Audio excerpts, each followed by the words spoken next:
कितने सारे विद्वजनों ने, ज्ञानियों ने, पंडितों ने और देश प्रेमी ने हमारे ये सदन, उसके साथ साथ हमारा संविधान और ये देश की लोकतंत्र की रक्षा करने के लिए न जाने कितने योगदान किए होंगे।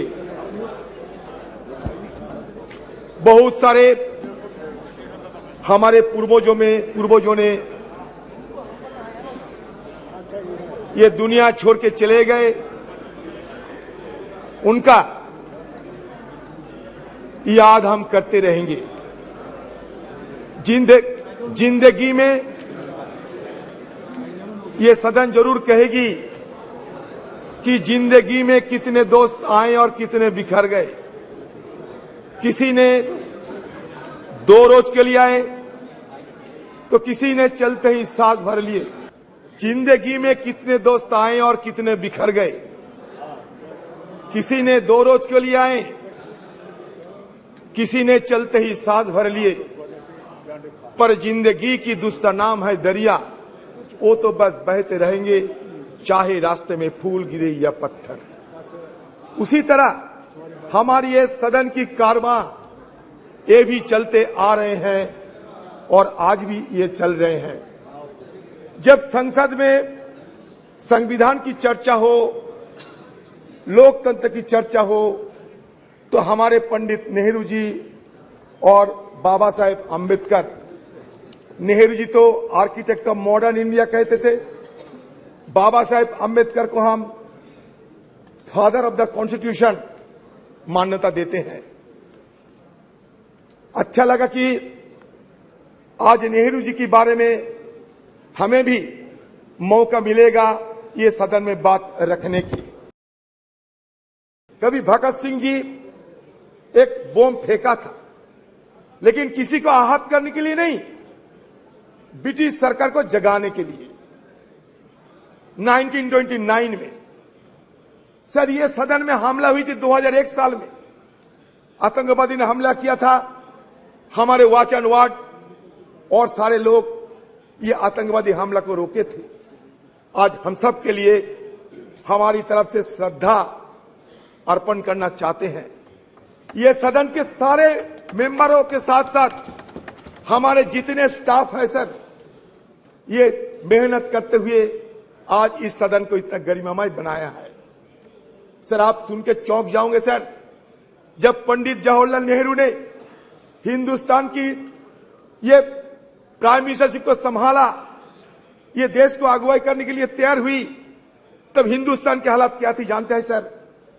हमारे आयु थी महज 32 साल, हमारा साक्षरता थी महज 12%। सर पर कैपिटा हमारा रोजगार क्या था जानते हैं सर? सिर्फ 245 रुपया।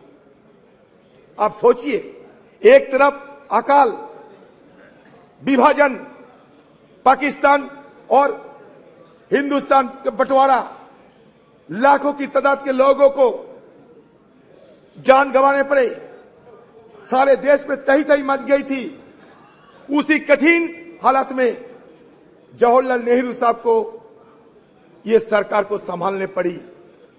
और उस समय की हमारे आर्थिक हाल को भी अब देखिए कि रोजाना हमारी देश की हर व्यक्ति को रोजगार थी सिर्फ 245 रुपया। सर आज 14-15 साल तक ये देश की हर व्यक्ति की रोजगार बढ़ाया गया था 72,000 रुपया। अभी उससे और बड़े होंगे। तो इसका मतलब किस जगह से उन्होंने शुरू किया था और किस जगह पहुंचे। इसीलिए उन्होंने कहा था उसी दिन कि long years ago we made tryst with destiny and the time comes when we will redeem our pledge. सिर्फ जवाहरलाल नेहरू नहीं, उस कॉन्स्टिट्यूएंट असेंबली में जितने लोग थे सारे ने ये शपथ ली थी कि हम देश को आगे बढ़ाएंगे और देश आगे बढ़ते बढ़ते यहां तक पहुंचे। सर चंद्रयान की बात हो रहे थे, आपको जानकारी देना चाहते हैं 1946 में हमारे देश की आजादी के पहले ये नेहरू जी के नेतृत्व में एटॉमिक रिसर्च कमेटी बनाया गया था। 1948 से हमारे देश में ये नेहरू जी के नेतृत्व में हम सिर्फ आज की मॉडर्न टेक्नोलॉजी और आज की साइंस विज्ञान की तरफ हम आगे निकलते हुए हमें ये देश के लिए क्या किया सर? ये देश के लिए बनाया इसरो। विक्रम भाई साराभाई की अगुवाई में नेहरू जी के दर्शन से ये इसरो बने, आज नहीं 1964 में। और हमारे देश में 1975 में आर्यभट्ट हम लोग सैटेलाइट आसमान में भेजा था। लेकिन आज इसरो को हम क्या कहेंगे? Indian institute of space research कहेंगे और क्या कहेंगे पता नहीं। कहां से लाए गए भारत और इंडिया, तरह तरह की बातें। सर मैं दोबारा ये सरकार को ये जरूर ये कहना चाहते हैं सर, नहीं ये तर्क नहीं, इसरो की बात कहते हैं।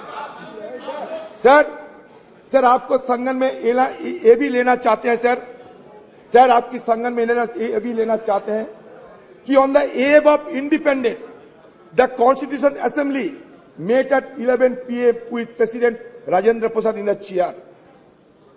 Sucheta Kripalini, a member from Uttar Pradesh, sang the first verse of Bande Mataram to mark the opening of special session. America देश हमारे साथ इतना जुड़ाव ना दिखाते, ये भी हमें विचार करना पड़ेगा सर। हमारे इस पार्लियामेंट में क्या क्या हुई सर, छोटा सा मैं ब्यौरा देना चाहते हैं सर।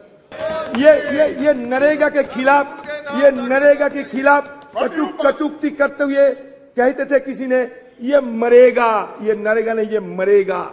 लेकिन नरेगा मरे नहीं, नरेगा जिए हैं। और नरेगा से हमें ग्रामीण लोगों को हमें भी ग्रामीण लोगों को इसके सहारे जीने का मौका मिलते हैं।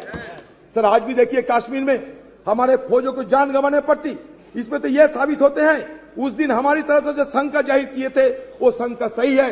सर आज मैं ये चाहता हूं कि हमारे सदन के अंदर हमारे जो रणकुबड़े जो फौजों ने वहां जान गंवा रहे हैं उसके लिए कम से कम हम थोड़ा सा मौन व्रत करते थे, थोड़ा सा साइलेंस ऑब्जर्व करते थे, अच्छा होते सर। एक तरफ मणिपुर, दूसरी तरफ जम्मू कश्मीर जल तो रहे हैं दोनों, और हम जल तो रहे हैं, इसलिए हमें बहुत कुछ करना बाकी है।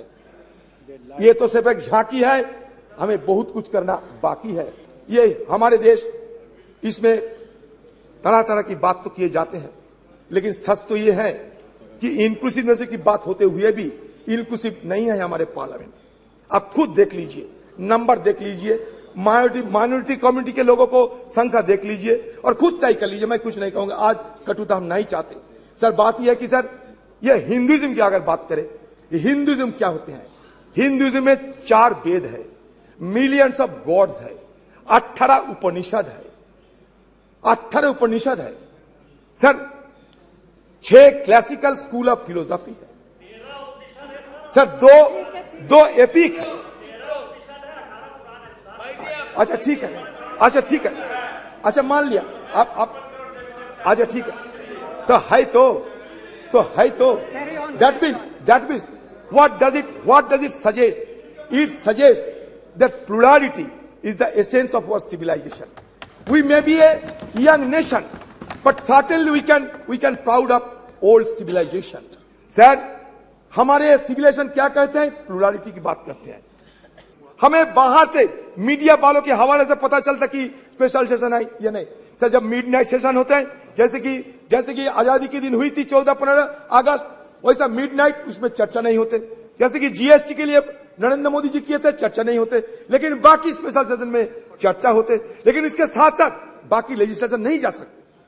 लेकिन यहाँ 8-9 सारे मुद्दे को आप शामिल किए हैं। पता नहीं इस तरीके की कैसे आप सदन को गरिमा को बरकरार रखेंगे। क्वेश्चन आवर में हमें शामिल होने का मौका नहीं है, 0 आवर उठाने का मौका नहीं है। फिर आप कहते हैं कि गणतंत्र की गरिमा को बजाय रखना चाहिए। सर ओल्ड से न्यू हम जाते हैं, ओल्ड को हम भूलना नहीं चाहते। Old is always gold.